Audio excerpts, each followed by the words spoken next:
This podcast is sponsored by Talkspace. Last year, I went through many different life changes. I needed to take a pause and examine how I was feeling in the inside to better show up for the ones who need me to be my best version of myself. When you're navigating life's changes, Talkspace can help. Talkspace is the #1 rated online therapy, bringing you professional support from licensed therapists and psychiatry providers that you can access anytime, anywhere. Living a busy life, navigating a long-distance relationship, becoming a first-step father, Talkspace made all of those journeys possible. I could speak with my therapist in the office. I could speak with my therapist in the comfort of my home. I was never alone. Talkspace works with most major insurers, and most insured members have a $0 copay. No insurance, no problem. Now get $80 off your first month with promo code SPACE80 when you go to Talkspace.com. Match with a licensed therapist today at Talkspace.com. Save $80 with code SPACE80 at Talkspace.com. Mom, can you tell me a story? Sure. Once upon a time, a mom needed a new car. Was she brave? She was tired, mostly. But she went to Carvana.com and found a great car at a great price. No secret treasure map required. Did she have to fight a dragon? Nope. She bought it 100% online. From her bed, actually. Was it scary? Honey, it was as unscary as car buying could be. Did the car have a sunroof? It did, actually. Okay, good story. Car buying you'll want to tell stories about. Buy your car today on Carvana. Delivery fees may apply. Ladies and gentlemen, thank you for listening. Thank you for downloading. And thank you for subscribing to the latest edition of the 12 Kyle podcast. I am 12 Kyle. Check this out. On this episode, we are going back. I'm going to talk about one of my favorite TV episodes of all time. The series was called A Different World. I know my parents loved me, stand behind me come what may. I know now that I'm ready, yeah, for I finally heard them say it's a different world. Ooh, than where you come from. The city is now, yeah. It was a sitcom that aired on NBC from September 24th, 1987 until July 9th, 1993. 6 seasons on the air. This show was a spinoff from The Cosby Show. The show was supposed to be featured around Denise Huxtable. Denise was the daughter of Cliff and Claire Huxtable from The Cosby Show. And the actress, Lisa Bonet, was to have gone off to this fictional, historically black college and university, or HBCU, called Hillman College. And I think Hillman was located in Virginia. And this show was everything. It really was must-see TV. And I'm going to get into, the significance of the show and so forth and so on and what I liked about the show. But yeah, Different World. A Different World ran for 6 seasons. I was automatically hooked on A Different World from the beginning. The reason being is that I was a huge Cosby Show fan, much like most people my age, or just that came up in that era of the 80s. And, I was, most guys, they liked looking at Denise Huxtable. I always thought Lisa Bonet was cute. But when we got the news that she would be having her own spinoff, and the cool part about it was the Cosby Show came on NBC at 8:00 on Thursday nights, right? And so A Different World was right behind it. So you got an hour worth of TV. And I mean, like, in the era before TiVo and DVRs and streaming, that was appointment TV. Like, literally, like, you didn't want to move. You didn't want to miss anything because once an episode aired, like, you didn't see it again until maybe the summertime. But A Different World was really, really cool. because for me, it was a depiction of something that I was very familiar with, and that was an HBCU, again, a historically Black college and university. Although Hillman was fictional, if you follow the Cosby Show, you know that Cliff and Claire Huxtable met at Hillman College. So it was kind of dope when you think about it, because here it is, their daughter, she was the second oldest daughter. She was going off to college. Now, her older sister, Sandra, went to Princeton, but that's another story for another day. But Denise Huxtable was going to Hillman. And the cool part about it was she was following in her parents' footsteps. And so it was really, really dope to see a spinoff. And I mean, I know I follow TV and was a TV buff at the time. But I knew that there were spinoffs long before this spinoff happened.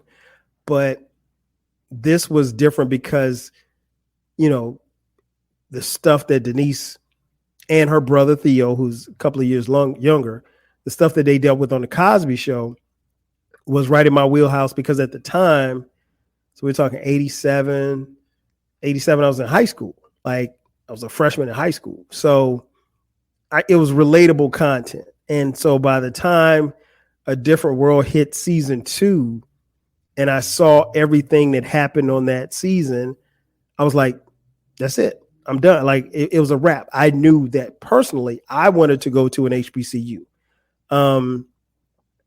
But the show was incredible. Like I said, it ran for 6 seasons. So we can get into some of the particulars. It was, I will say this before I get into the favorites and stuff like that. The first season, featured Denise, her roommate Jaleesa, who was played by Dawn Lewis, Marissa Tomei. Her name was Maggie. Maggie was played by Marissa Tomei. Marissa Tomei was interesting because she was a white girl at a predominantly Black college. And honestly, you really didn't see a lot, just judging from my own personal experience. We didn't really have, a lot of white girls at our school. I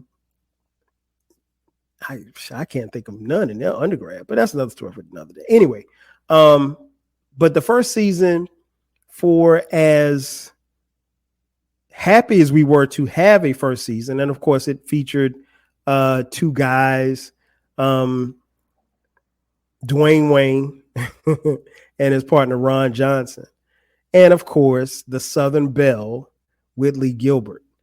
For as much as it, as much as we were hyped about the show, as much as we liked the show,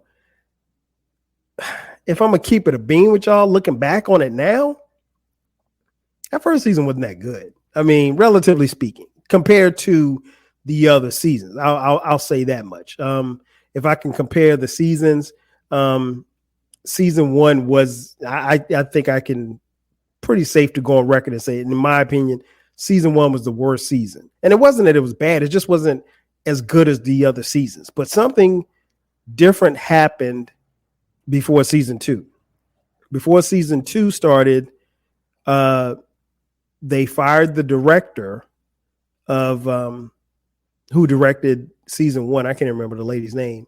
And they hired the legendary Debbie Allen to be the director on season 2. And when I tell you, if you ever watch A Different World, the contrast between season 1 and season 2 are like night and day. Literally. But yeah, it was must see TV. I, just like a bunch of my friends, we all gathered around the TV to watch A Different World. So let's get into some of the particulars. Favorite character. Do I have I loved most of the characters on A Different World. I'll probably say my favorite character was Dwayne Wayne. Um, One, Dwayne Wayne, obviously, if you watched A Different World, he had his little funky flip up glasses. But the thing that I liked about Dwayne Wayne was that one, he dressed, and like I remember, like one of the first episodes that I remember seeing, he had on the white cement threes. For my sneakerheads out there, those are Air Jordans. He had the cement threes on, and he had the white. They were white, and I was like, "Yo," because I mean, like you didn't see like for as dope as Theo was on the Cosby Show, Theo ain't dressed fly. Like he he had no gear, or as the young folks say, drip. Get out of here with that drip stuff. But no, Theo wasn't like a fly dresser. Theo, he dressed decent, but he never had on no fly jeans and no fly clothes and no fly sneakers. But yeah, one of the first episodes I remember seeing Dwayne Wayne, he had on a pair of the white cement threes, and I'm like, yo, that dude is fly. And the thing about it was that it made me think like, okay, when I get to that stage, when I get to college, I gotta be fly too, because Dwayne Wayne was fly. Like you never seen him in no busted clothes. And that was by design. But Dwayne Wayne was one of my favorite. He's probably my favorite character. Smart guy. He's from Brooklyn, New York. He was the guy that his freshman year was, trying to chase everybody and was constantly getting dissed. And, and I came to find out later on in life, once I got to college, that can happen. In fact, it will happen, to some degree to most guys, their freshman year. You're not as cool and you're not as fly, you're not as everything, but, it kind of, just like Dwayne, it kind of evens out at some point, right? Yeah, he's probably my favorite character. And ironically enough, his freshman year, which was season 1, Dwayne had a huge crush on Denise Huxtable. Now Denise was, something in and of itself. She was a person in season 1 who was trying to find herself. She was making the adjustment of being away from home. And she was on this historically Black college campus where her parents went to school, where there were people on the campus that knew her parents. And given the fact that her dad at the time that he was in college was a track athlete, everybody knew Huxtable. So, she was walking in some pretty big shoes.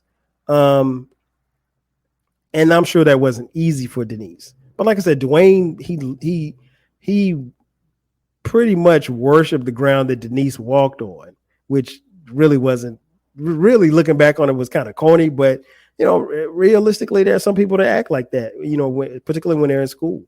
So I mentioned the change from Debbie Allen, the first director, to Debbie Allen in season 2. That wasn't the only change that happened in season 2. In season 2, Denise Huxtable, the person who the show is built around, is no longer in college. If my memory serves me correct, Lisa Bonet, the actress who played Denise Huxtable, she did a movie called, what was it, Angel Heart, I think? And she had like this wild, crazy sex scene with Mickey Rourke, and there was like blood and stuff like that. And Bill Cosby, with his squeaky clean image, go figure, at the time, Mr. Puddin' Pop wasn't having that. So there was some discussion about that. And then I think not long after she did that movie, I think she got pregnant. And again, I'm not looking this up. Don't fact check me. I think once she got pregnant, they didn't want to have a situation where you have this pregnant girl on a college campus, so forth and so on, which is crazy because that happens. I mean, kids have sex and kids get pregnant at college. But anyway, so those were the two major changes. So you have a situation where you have this show and the person who the show is supposed to be around is no longer on the show. Like she wasn't Lisa Bonet, aka Denise Huxtable. She wasn't on the Cosby Show. She wasn't on A Different World or anything. So I don't necessarily know if that could have happened in today's times, but it happened. And so everybody else had to kind of pick up the slack. And so that's where Debbie Allen comes in at, and her writing and directing changed the whole scope of the show. And instead of it being featured on Denise Huxtable, it became featured on Dwayne Wayne, Whitley Gilbert, Jaleesa Vincent, and so forth and so on, as well as a crop of freshmen that came in. You had Freddie, you had Kim. So season 2 kind of changed everything. And it's funny because quite often, at least a couple of times a week, I'll sit and watch an episode, especially if it's on, because I think it comes on now, like on TV One. If A Different World's on, I'll sit and watch an episode, and I watch the episodes as if I've never seen them before. And it's funny is that my wife and I watch them, and our kids watch them. So they've seen the whole series, right? The show was dope. I mean, like it was really, really dope. So many memorable, moments, and I'll touch on my favorite episode in just a second. Least favorite character. Let me think. I didn't like Maggie, but in fairness to Maggie, that was, like I said, she was played by Marissa Tomei, and it wasn't because she was a white girl. I just didn't like Maggie. I mean, like, she didn't fit. I can't really say. Oh, now after Maggie, my least favorite character was Terrence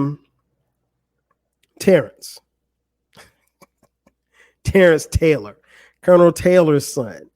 I didn't like Terrence at all. Terrence really had no bearing. Like, I didn't see the purpose of him being on the show. I know he was Colonel Taylor's son, but he was just like corny. Like, and I don't know if they brought him in to be like the new Dwayne Wayne or whatever like that, but it was just like, nah, bro, you whack. Like, that's crazy. So I wasn't a fan of Terrence. I mean, like I can't really think of any time where he had a scene that stole the show. Like, he never stole. He was incapable of stealing the show. So yeah, I probably say least favorite characters, probably a tie between, and I think Terrence was on season 4, and he might have been in season 6, I think. Let's see what else.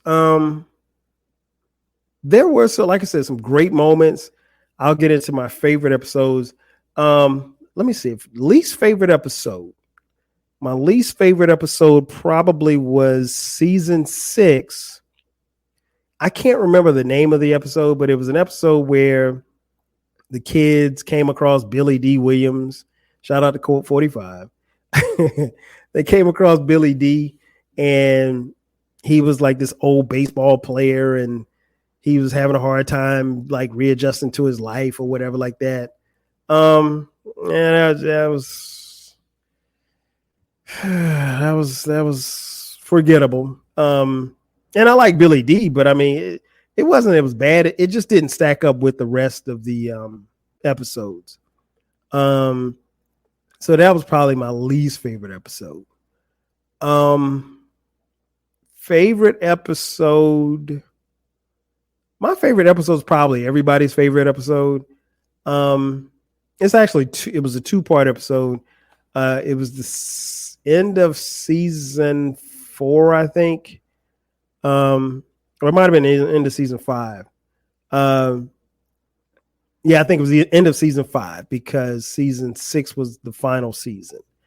And that was the 2 episodes that led to the season finale, and in the season finale where Dwayne steals Whitney at the altar from Byron.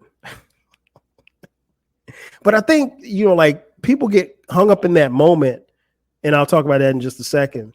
But people get hung up on part 1, part 2, but part 1 was really, really dope because in part 1, Dwayne talks about, or he has this scene where he goes to see Whitney and they have this conversation. And I mean, of course, hindsight is always 2020, but we didn't know what was going to happen, but they never really had any closure to their relationship. They had broken off the relationship. She started seeing Byron.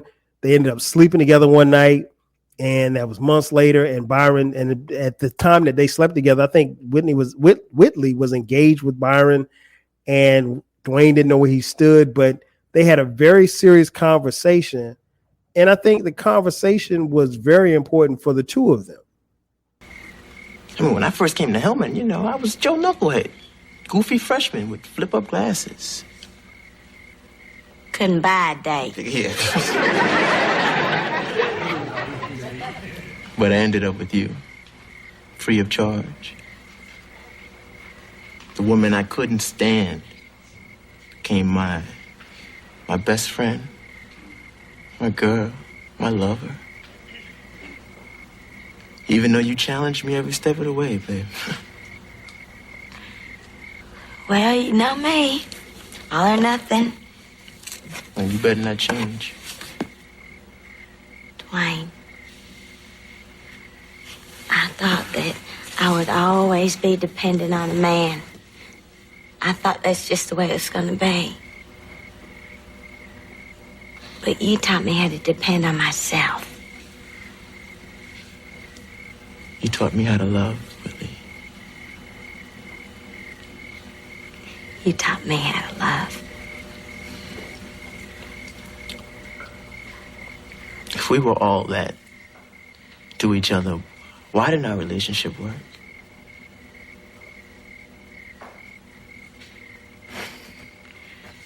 Yeah, I don't know either.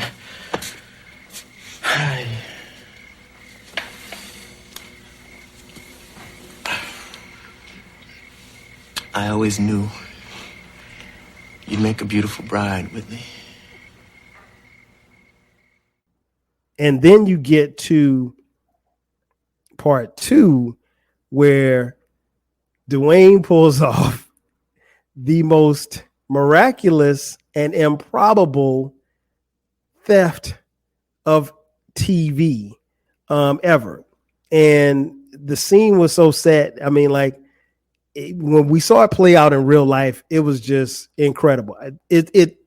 I think it goes without saying, it's a scene that anybody who watched that show will never, ever forget.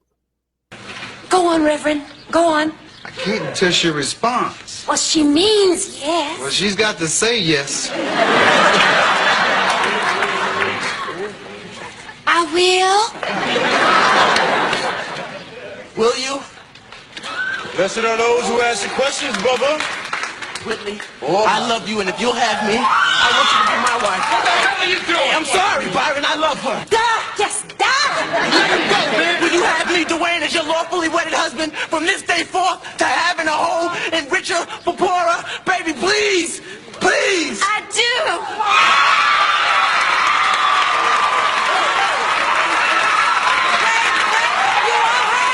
You heard it? She said and I do! But to whom?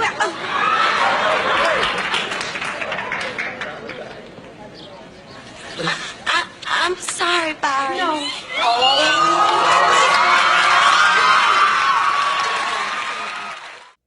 I mean, he said, baby, please. But yeah, it was dope. It was dope. Yeah, that's probably my favorite. Those 2 episodes probably my favorite episodes of A Different World. Overall, I think this show, it did a lot. It probably did a lot more than we would ever think, or maybe they ever thought that it would.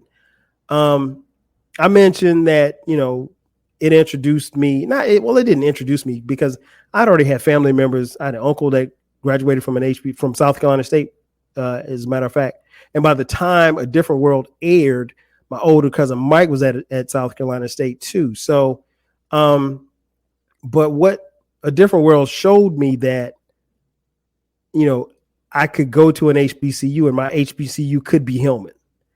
And Hillman, honestly, kind of, it really mirrored, South Carolina State. We had a pit too, and that's where people hung out and kicked it at. And we had dorms, they didn't look like that, but they were very similar. And the things that they dealt with on a day-to-day basis, on an episode basis, was a lot of stuff that we dealt with in college ourselves. One episode that resonates with me, real strong was, the episode where Ron and Dwayne are pledging, and they're pledging a fraternity. And, Dwayne was like, look, man, I'm not going to be doing a bunch of dumb stuff just to be somebody's brother. And, Ron was like, he was with it. He was with the pledging, and because he saw the long-term benefits of being in the fraternity. And if you ever set foot on, well, you don't necessarily have to set foot, but if you ever set foot on an HBCU campus, you will know that fraternities and sororities and their importance to that particular campus, to Black college life in general. And for those of you wondering, I didn't pledge a fraternity. I chose not to. And people always ask why. I'm like, just didn't want to. Like, there was never a burning desire to do it. But now some of my closest friends pledged, and my cousin Eric, they pledged fraternities, and some of my closest friends pledged sororities. My wife is in a sorority. But it just wasn't for me. I don't knock it. It just wasn't for me. But that particular episode is very telling because of, sometimes you can have friends as close as Ron and Dwayne, and their friendships can be strengthened or torn apart by them, pledging a fraternity or sorority for that matter. But like I said, I think A Different World, the common theme that you will hear about A Different World from many people in all walks of life is that it introduced them to HBCUs. And there are a lot of people that will say, if I didn't see A Different World, I wouldn't have gone to an HBCU. And that's fact. I can't necessarily say that applies to me, but the way that it was portrayed on that screen, it even further and pushed my desire to go. Because and I mentioned this on the podcast before, and it's worth repeating. By the time that I was a junior in high school, I knew for a fact that I wasn't even considering a PWI.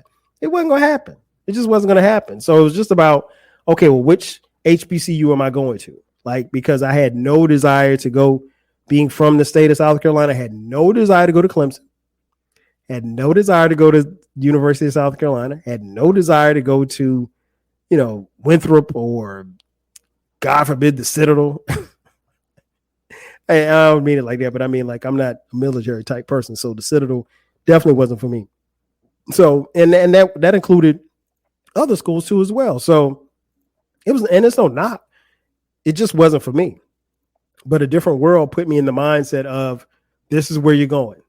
And this is the experience that you're going to have, and you're going to love it. And it's going to be any and everything that you want it to be.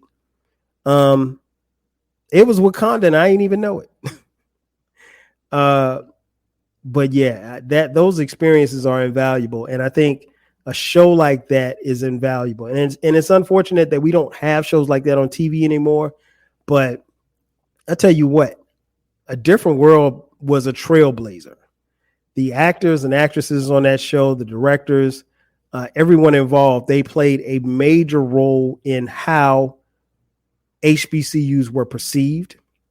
They played a major role in how we viewed ourselves and how HBCU viewed us. And I think that's a great thing. I think, again, if you ask a multitude of people what was their first introduction to HBCUs, they will say A Different World. And if a TV show can do that, then that says a lot about a TV show. I mean, I'll be honest, I could go on and on about every episode and the things that I love, but the show was magical. The show was everything that I loved about it. And when it went off the air, it was unfortunate because I think that they had plenty of time where they could have kept going, but the network chose to go in a different direction. Now that conversation, that's a whole nother subject for a whole nother day. But no matter what, you can't change the impact. And I think for that, myself as an HBCU alum, we're forever grateful. And that'll never change. But hey, that's going to do it for me. Ladies and gentlemen, thank you for checking out this edition of the 12 Kyle podcast. Be sure to subscribe to the podcast. You can find the podcast on all streaming platforms. You can watch it on YouTube. So make sure that you subscribe. And from time to time, there'll be bonus episodes that will drop on Sundays at midnight. Again, I'm your boy 12 Kyle. I'll catch you guys next time. 5Gs.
If you work in university maintenance, Grainger considers you an MVP because your playbook ensures your arena is always ready for tip-off.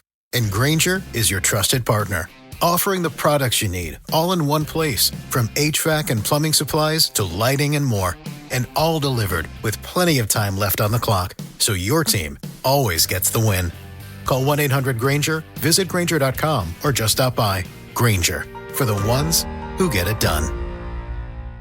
This is the new Weight Watchers, built for real life and real results, no matter what mode you're in. Maddie went all in for her big day and lost 33 pounds. Emily lost 85 pounds and hit her goal while still living her life. Weight Watchers gave me the tools and I feel amazing. Join the millions of members and lose weight with the #1 doctor-recommended weight loss program. Lose more at WeightWatchers.com. At 6 months, participants in a clinical trial of Weight Watchers program lost an average of 12 pounds.